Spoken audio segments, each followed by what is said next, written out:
Hey guys what's up, welcome back to the third part of chemical reaction and equation class 10 chapter. ठीक है, chemistry का first chapter हम कर रहे थे। दो पार्ट्स हमारे आ चुके हैं अभी तक। अगर आपने नहीं देखे तो जाकर देख लो, तभी यहाँ का समझ आएगा। ठीक है, वैसे आ जाएगा समझ का, बट ये समझ के कोई फायदा नहीं अगर आपने पिछला नहीं किया। तो चलिए आज हम पढ़ेंगे अपना लिमिटेशंस ऑफ केमिकल रिएक्शन। जिस तरीके से हमने अपने चैप्टर को दो पार्ट्स में डिवाइड किया था, chemical equation and chemical reaction में। पहली वीडियो में हमने करा था केमिकल रिएक्शन, दूसरी वीडियो में हमने करा था केमिकल इक्वेशन के बारे में। आज हम पढ़ेंगे केमिकल इक्वेशन की लिमिटेशन, कैसे हम उसे बहुत ज्यादा इंपॉर्टेंस उसकी और बढ़ा सकते हैं। ठीक है, कैसे हम उसे और इंफॉर्मेटिव कर सकते हैं, क्या क्या उसकी लिमिटेशंस है, केमिकल रिएक्शन हमें क्या चीजें नहीं बता सकती। तो आज हमें ये सब चीजें करनी है। तो चलिए स्टार्ट करते हैं। और एक चीज, ये बैलेंसिंग की जो आपके पास शीट आई है ना, इस शीट को आप कर लीजिए। नेक्स्ट पार्ट इस पे ही आएगा। ठीक है, शीट से एक बार बैलेंसिंग की प्रैक्टिस भी करानी पड़ेगी। ठीक है, क्योंकि बैलेंसिंग बहुत ज्यादा इंपॉर्टेंट चीज है, ये भी आ जाती है का दिमाग में। चलिए अब करते हैं स्टार्ट। तो हमारा आज का पहला टॉपिक है steps to make reaction more informative. ठीक है, कुछ ऐसे स्टेप्स जिससे हम अपनी रिएक्शन को मोर इन्फॉर्मेटिव बना सकते हैं। फॉर एग्जांपल, आज तक आपने इक्वेशंस कैसी देखी थी कि आपका जो Mg था, मान लो कोई मैग्नीशियम ऑक्सीजन से रिएक्ट करा, ठीक है, और उसने बना लिया MgO।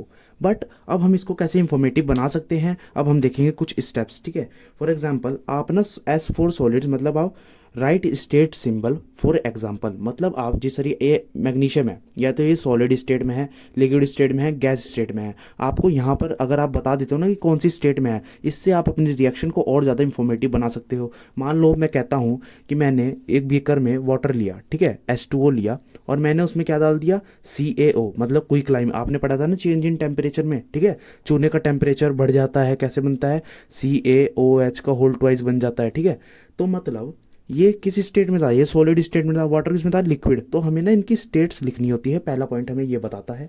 अब देखो सिंबल्स लिखते हैं, सिंबल्स। मान लो हमारा जो मैग्नीशियम है वो सॉलिड स्टेट में प्रेजेंट है, तो आप यहाँ पर S लगा सकते हैं। ठीक है, यहाँ पर आप S लगा सकते हैं। ऑक्सीजन जो है वो गैस स्टेट में है, तो गैस के लिए आप G भी लगा सकते हो, या फिर आप ऐसे ऊपर वाला साइन भी लगा सकते हो। ठीक है, अब ये ऊपर एरो दिखा रहा हो, ये इसका साइन का मतलब होता है कि गैस तो भाई उड़ जाती है ना। इस तरीके से आप याद कर लीजिए सिंबल्स। ठीक है, अब देखो अपने सिंबल्स हम पढ़ लेते हैं। देखो S for solid, L for liquid, अगर लिक्विड स्टेट है तो L लगा दो, गैस स्टेट है तो आप G लगा सकते हो, या फिर ऊपर वाला एरो लगा सकते हो।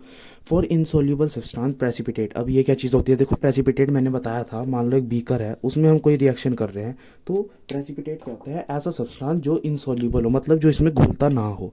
मान लो आपने इसमें पानी लिया, ठीक है, उसमें कुछ ऐसा सब्सटेंस बना रिएक्शन करके जो इसमें इनसोल्यूबल का मतलब जो घुले ना, और वो थोड़ी देर में ना ऐसे नीचे बैठ जाएगा जाके। ठीक है, ऐसे नीचे बैठ जाएगा, और यहाँ कैसे बचेगा, पानी पानी से बच जाएगा, और वो सारे इंसोल्यूबल सब्सटेंस नीचे बैठ, जैसे रेता। यार अगर आप सैंड को पानी में डालते हैं तो क्या होता है, थोड़ी देर बाद नीचे बैठ जाती है। इस तरीके से उसे हम कह देते हैं प्रेसिपिटेट। ठीक है, चलिए प्रेसिपिटेट ये, उसके लिए आप PPT या फिर नीचे ऐसे एरो साइन यूज़ कर सकते हो। ठीक है, एरो नीचे की तरफ, क्योंकि वो नीचे बैठ जाता है। ठीक है, एंड एक्वस सॉल्यूशन, ठीक है, AKO फॉर एक्वस सॉल्यूशन। अब इसका मतलब समझ लो, ये बहुत ज़्यादा इंपॉर्टेंट चीज़ है, इसमें बच्चे गलती करते हैं। देखो लिक्विड स्टेट और एक्वस स्टेट, दोनों में बहुत बड़ा अंतर है। लिक्विड स्टेट हमेशा वाटर की होगी। एक्वस स्टेट, मान लो वाटर के साथ कुछ कंबाइन बन के कैल्शियम हाइड्रोक्साइड बन गया, तो इसकी स्टेट क्या होगी भाई, ये कैल्शियम हाइड्रोक्साइड क्या था, स्लेक्ड लाइम था ना, ये हमने प्रीवियस वीडियो में पढ़ा था, चेंज इन टेम्परेचर में पढ़ा था। तो वो कैसा था, वो थोड़ा चिपचिपा टाइप था। ठीक है, उसके अंदर कुछ कैल्शियम ऑक्साइड के भी मॉलिक्यूल्स थे, तो उस तरीके की कंडीशन में हम उसको एक्वस सॉल्यूशन बोलते हैं। अगर आपने एक रिएक्शन ली, मान लो आपका कैल्शियम कार्बोनेट प्लस वाटर कर दिया, या फिर CO2 ऐसा कुछ कर दिया, तो ये जो वाटर कर मैं यहाँ लेता हूँ ना, तो ये वाटर की जो स्टेट होगी वो हमेशा लिक्विड होगी। और अगर हमें अब बाद में मिलता है कैल्शियम हाइड्रोक्साइड, तो उसकी स्टेट क्या होगी, एक्वस। ठीक है, तो ये था इसका मतलब। समझ में आ गया ना फर्स्ट पॉइंट, क्या हम ना स्टेट्स के मतलब स्टेट सिंबल लगाकर इंफॉर्मेशन को मोर इम्पोर्टेंट बता सकते हैं। सेकंड पॉइंट हमारा क्या कहता है, मेंशन हीट और एनी एनर्जी इवॉल्व्ड और एब्जॉर्ब्ड। देखो इवॉल्व का मतलब होता है बाहर निकलना, एब्जॉर्ब का मतलब होता है अपने अंदर एब्जॉर्ब कर लेना। ठीक है, ये तो नॉर्मल सी बात थी। बाय राइटिंग प्लस हीट या फिर ऑन रिएक्टेंट और प्रोडक्ट साइड। अब इसका मतलब जरा ध्यान से सुन लो। देखो मैंने आपको एक एग्जांपल बताया था चेंज इन स्टेट का। देखो इसके कैल्शियम ऑक्साइड को क्या कहते थे, क्विकलाइम क्या होता है, चूना। जैसे ही हम चूना, देखो चूने का एक पत्थर लिया हमने, ठीक है, वो डाल दिया पानी में। ठीक है, अब ये जो चूना और पानी जब मिक्स होंगे तो टेम्परेचर राइज करता है हीजिंग साइड से। ठीक है, और क्या बन जाता है, कैल्शियम हाइड्रोक्साइड, जिसको हम कह देते हैं स्लेक्ड लाइम। ठीक है, टेम्परेचर राइज करा मतलब उसमें से कुछ एनर्जी निकली, मतलब हीट एनर्जी निकली। अब भैया टेम्परेचर राइज होता है तो क्या होता है, गर्म हो जाता है ना सामान, तो उसी तरीके से हीट एनर्जी निकली। अब हम उस हीट एनर्जी को यहाँ पर प्लस हीट लगाकर लिख सकते हैं। अब हमेशा ये चीज़ नहीं होती कि हमें हीट एनर्जी यहीं पे लिखनी है, ठीक है, हमेशा एनर्जी निकलेगी। देखो क्या था, जैसे ही आपने चूना और पानी मिलाया, ठीक है, प्रोडक्ट में आपको हीट एनर्जी मिली है। बट अगर आपको इसको रिएक्ट कराने के लिए कोई एनर्जी देनी पड़े, फॉर एग्जांपल देखो मैं एक और आपको एग्जांपल बताता हूँ। देखो सेकंड एग्जांपल क्या, आप ना एक कोई ऐसी चीज़ भी हो सकती है, कैल्शियम कार्बोनेट को जब हम हीट करते हैं ना, हीट, तो पता है हमें क्या बनता है, हमें यही मिल जाता है, ठीक है, कैल्शियम ऑक्साइड प्लस CO2, ठीक है। तो मतलब समझ रहे हो ना, आपको एनर्जी मिल भी सकती है या फिर आपको एनर्जी देनी भी पड़ सकती है, तो आप उस एनर्जी को प्लस प्लस साइन लगाकर लिख सकते हो। अब वो जरूरी नहीं है हीट ही एनर्जी हो, वो कोई और भी एनर्जी हो सकती है, ठीक है, या फिर लाइट एनर्जी हो, सनलाइट देनी पड़े, सनलाइट में रख दे, ये सब चीज़ें आप आगे पढ़ोगे अभी। बट मैं एक चीज़ आपको बता रहा हूँ, आप या तो आपको मिल भी सकती है प्रोडक्ट के तौर पर, या फिर आपको रिएक्टेंट की तरफ देनी पड़ सकती है, ठीक है। तो आप इस तरीके से लिख सकते हैं। अपने आते हैं थर्ड पॉइंट पे। अब देखो जैसा कि मैंने आपको सेकंड पॉइंट में बताया था कि आपको हमेशा प्रोडक्ट के तौर पर ही जो एनर्जी मिले आप उसको प्लस लगाकर लिख सकते हो। अब जो एनर्जी आपको देनी पड़े, ठीक है, या फिर जो एनर्जी, देखो पहले मैं पॉइंट पढ़ देता हूँ। इन सम रिएक्शंस, किसी किसी रिएक्शंस में कंडीशन लाइक टेम्परेचर, प्रेशर और catalyst should be mentioned above the arrow. मान लो हमें कोई रिएक्शन करानी है, उसमें हमें किसी कैटलिस्ट की ज़रूरत है, या फिर हमें प्रेशर लगाना पड़ रहा है उस रिएक्शन को कराने के लिए, या फिर हमें टेम्परेचर को राइज करना पड़ रहा है, तो उस एनर्जी को हम एरो के ऊपर भी लिख सकते हैं। जिस तरीके से मान लो AgCl है, भाई ये कोई कंपाउंड है, आप ये मान लो, ठीक है, इसको अगर हम धूप में रख देते हैं तो ये ना Ag तो अलग हो जाता है और आपको बन जाता है क्लोरीन। क्लोरीन इसकी स्टेट क्या होगी, गैस, ठीक है, ये देखो एरो लगाया हुआ है मैंने, तो ये क्लोरीन गैस बन जाती है जो कि हवा में उड़ जाती है, और आपके पास क्या बचता है, Ag बचता है खाली, ठीक है। तो ये कंडीशन होती है। आपको मान लो सनलाइट की जरूरत पड़ी, तो सनलाइट को क्या हो गया, टेम्परेचर हो गया, तो ये आपको एनर्जी आप इसके एरो के ऊपर भी लिख सकते हैं। अब यहाँ पर एक समझने वाली बात आती है कि ये कैटलिस्ट, कैटलिस्ट क्या है, ठीक है, कैटलिस्ट क्या है, कैटलिस्ट एक ऐसी चीज़ होती है जो आपकी रिएक्शन को और तेज़ी से कराए, ठीक है। फॉर एग्जांपल मुझे ये मार्कर जलाना है, ठीक है, मैं इसमें ऐसे आग लगा रहा हूँ, ये धीरे धीरे जल रहा है, मैं इसमें ना मिट्टी का तेल डाल दूँ, ठीक है, मिट्टी का तेल या फिर पेट्रोल वगैरह, डीजल वगैरह इस पर डाल दूँ, तो ये जल्दी से आग पकड़ेगा। तो वो डीजल पेट्रोल ने क्या काम करा, उसने जल्दी आग लगा दी, ठीक है। अब जल्दी आग लगाने का मतलब उसने रिएक्शन तेज करा दी, ठीक है। तो ऐसे चीज़ जो डालते ही रिएक्शन और तेजी से होने लगे उसको हम कह देते हैं कैटलिस्ट, ठीक है। तो ये था आपका थर्ड पॉइंट। अब आप इसका स्क्रीनशॉट ले सकते हो। हमारा नेक्स्ट टॉपिक आता है importance of chemical reaction. Chemical equation की क्या क्या इंपॉर्टेंस हो सकती है, ठीक है। केमिकल इक्वेशन की बात कर रहा हूँ, ठीक है। फर्स्ट पॉइंट पढ़ते हैं। A chemical equation gives us information about elements participated in a chemical reaction. हम केमिकल इक्वेशन को देखकर बता सकते हैं कि भैया उसमें कौन कौन से एलिमेंट पार्टिसिपेट कर रहे हैं, ठीक है। पार्टिसिपेट का मतलब कौन कौन से भाग ले रहे हैं उसमें। यार कोई भी इक्वेशन उठा लो, जिस तरह Mg+O2 इक्वल्स टू Mg होता है, ठीक है। तो Mg, हम उस इक्वेशन को अगर देखें तो साफ साफ बता सकते हैं कि उसमें Mg पार्ट ले रहा है, O पार्ट ले रहा है, ठीक है।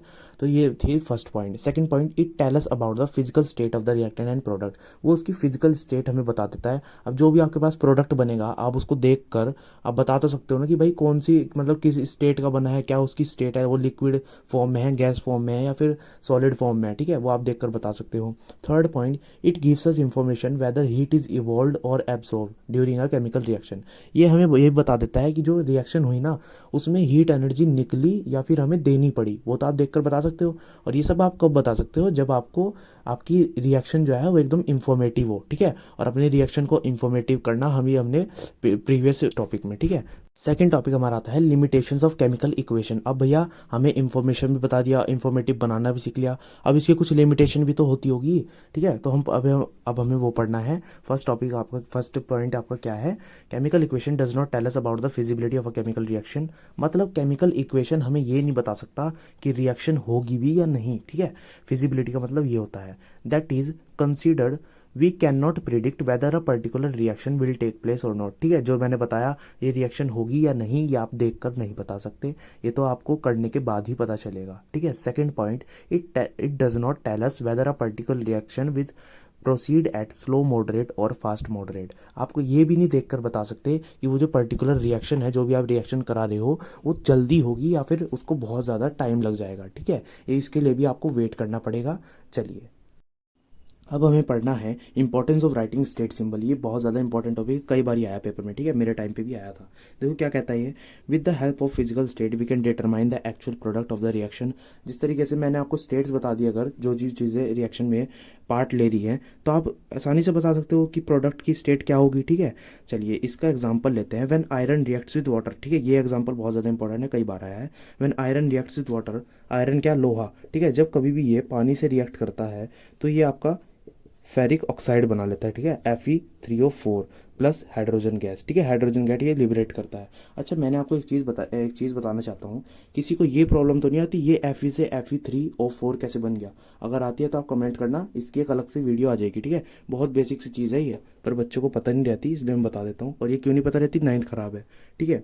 चलिए, और दूसरी चीज़, जब आयरन आपका स्टीम से रिएक्ट करे, अच्छा देखो स्टीम और वाटर का फॉर्मूला तो सेम ही होगा भाई। स्टीम क्या होती है, स्टीम भी तो पानी से ही बनती है, बस यहाँ पर उसकी स्टेट चेंज होगी, ठीक है। ये क्या था आपका, ये गैसियस फॉर्म में था, तो देखो ये आपका गैसियस फॉर्म में था, गैसियस फॉर्म में, तो ये आपका हाइड्रोजन गैस ने लिबरेट कर दी, मतलब ये स्टीम से जब रिएक्ट करता है आयरन तो ये फेरिक ऑक्साइड बना लेता है। जब कभी भी आपने सुना होगा आयरन भीग जाता है, ठीक है, यार अपनी छत पे जाना, कोई लोहे का सरिया पड़ा हो और बारिश हुई हो, तो वो क्या होता है, उस पर क्या लग जाता है, रस्टिंग, ठीक है, उस पर रस्ट लग जाता है, ठीक है, रस्ट लग जाता है। दैट्स वाई देखो आपने स्टेट पता लगाकर एक्चुअल प्रोडक्ट आप पता लगा सकते हो ना। जिस तरीके से स्टीम, अगर मैंने कहा वाटर की स्टेट क्या है, स्टीम है, ठीक है, तो आपने एक्चुअल प्रोडक्ट बता दिया। अगर मैं कहूँ ये गैस फॉर्म में प्रेजेंट है, लिक्विड फॉर्म में प्रेजेंट है, तो आप बता सकते हो कि इस पर रस्ट लगेगा। पर ये आप स्लाइड से भी पढ़ लीजिए, ठीक है, उसके बाद आप इसका स्क्रीनशॉट ले लो। अब आता है हमारा next topic, reaction based on heat changes. मतलब यार आपका हीट चेंजेस मतलब ये कोई एक कुछ नहीं है, ये एक टॉपिक है। आपसे बेसिकली पूछा क्या जाएगा कि एक्सोथर्मिक रिएक्शन क्या होती है, एंडोथर्मिक रिएक्शन क्या होती है। तो चलिए अब यही पढ़ते हैं। देखो एक्सोथर्मिक क्या, those reaction in which heat और एनी टाइप ऑफ एनर्जी, मतलब ऐसी रिएक्शन जिसमें हीट या फिर कोई भी तरह की एनर्जी इवॉल्व हो, मतलब निकले। इवॉल्व का मतलब हिंदी में लिख लो अपनी नोट्स में कि निकलना, इवॉल्व का मतलब निकलना। कोई भी एनर्जी अगर निकलती है तो उस ऐसी रिएक्शन को हम कह देंगे एक्सोथर्मिक रिएक्शन। इसको आप याद कैसे रख सकते हो, देखो एक्सो वर्ड से आप एग्जिट, ठीक है, एग्जिट का मतलब क्या होता है, बाहर निकलना, ठीक है, यहाँ से आप याद कर सकते हो कि एग्जिट हो रही है, मतलब एनर्जी निकल रही है। देखो आपके सामने जिस तरह इक्वेशन लिखी है, जिस तरह 2 mg plus O2 gives MgO, ठीक है, ये रिएक्शन सबसे पहली रिएक्शन थी इस चैप्टर की, जब मैंने आपको मैग्नीशियम रिबन वाला पढ़ाया था, ठीक है, उसकी वो रिएक्शन है ये। अब देखो इसमें लाइट एनर्जी निकलती है ना भाई, जैसे आप अपने मैग्नीशियम रिबन को क्या कहते हैं, बर्न करते हो, तो उसमें से लाइट एनर्जी निकलती है, तो ये आपका मतलब इवॉल्व हुई ना, मतलब निकली ना आपकी लाइट एनर्जी। चलिए अब देखो नीचे और दो एग्जांपल है आपके, दो और दो इक्वेशन है। देखो क्या है, C6H12O6, ये किसका फॉर्मूला होता है, लिख लेना नीचे, ग्लूकोज होता है, ठीक है, ग्लूकोज का फॉर्मूला होता है C6H12O6। जब कभी भी ग्लूकोज ऑक्सीजन रिएक्ट करते हैं, मतलब आपस में कंबाइन होता है, तो वो क्या बनाते हैं, H2O CO2 और एनर्जी। आप इसको इस तरीके से भी याद कर सकते हो, जब आप खाना खाते हो, अब यार खाना अंदर जाके आपके पेट में क्या बनता है, स्टमक में आपके ग्लूकोज की फॉर्म में ही तो वो रहता है, और उसके साथ ऑक्सीजन कंबाइन होती है, तभी तो वो पचता है, ठीक है, तभी वो डाइजेस्ट होता है। देन आपको वाटर मिलता है, उससे CO2 आप बाहर निकाल देते हो और आपको एनर्जी मिलती है।